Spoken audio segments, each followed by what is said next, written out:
Friends, നമ്മുടെ dinner plan ഐഡിയാസിന്റെ 3rd day ആണിന്ന്.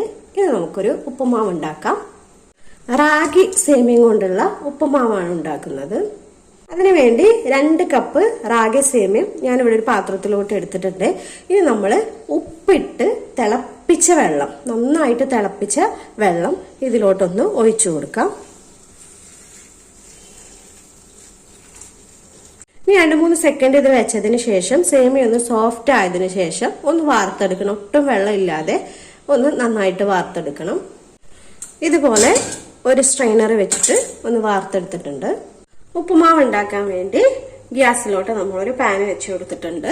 2 teaspoon നെയ്യ് ഒഴിച്ചു കൊടുക്കുന്നുണ്ട്.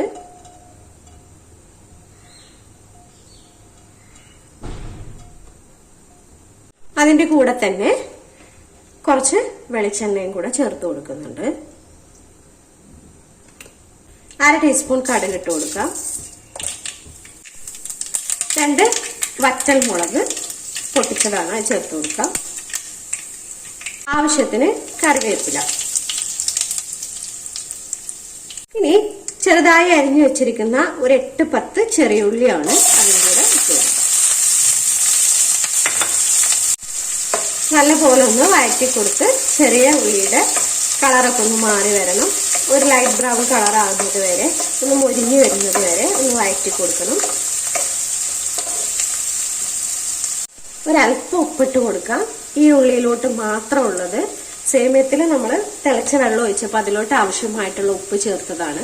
ഈ ഉള്ളി ഒന്ന് ചെറുതായിട്ടൊന്ന് നിറം മാറി വന്നിട്ടുണ്ട്. ഈ സമയത്ത് നമുക്ക് കുറച്ച് അണ്ടിപ്പരിപ്പ് ചേർത്ത് കൊടുക്കാം. അതിന്റെ കൂടെ തന്നെ കുറച്ച് മുന്തിരിയും കൂടെ ചേർക്കാം. അതൊക്കെ നമ്മുടെ ആവശ്യത്തിനനുസരിച്ച് ചേർത്ത് കൊടുക്കുക. ഇനി ഒന്നും കൂടെ എല്ലാം ഒന്ന് വഴറ്റി കൊടുക്കണം.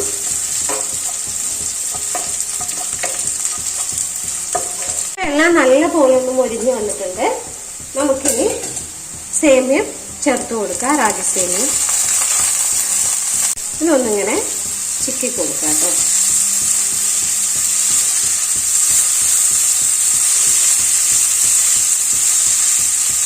എല്ലാം നല്ല പോലെ ഒന്ന് മിക്സ് ചെയ്തെടുത്തിട്ടുണ്ട്. ഇനി 1 കപ്പ് ചിരകിയ തേങ്ങയും കൂടെ ചേർത്ത് കൊടുക്കാം.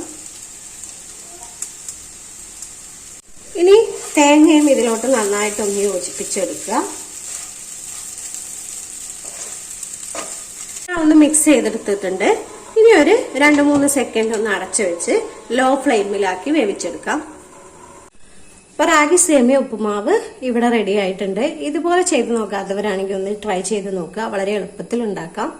അപ്പോൾ റെസിപ്പി ഇഷ്ടമായിട്ടുണ്ടെങ്കിൽ ലൈക്കും കമന്റും ഷെയർ ചെയ്യാനൊന്നും മറക്കരുത്. സബ്സ്ക്രൈബ് ചെയ്യാത്തവരാരെങ്കിലും കാണുന്നുണ്ടെങ്കിൽ പ്ലീസ് ചാനൽ ഒന്ന് സബ്സ്ക്രൈബ് ചെയ്തിട്ട് പോണേ. Okay, thank you.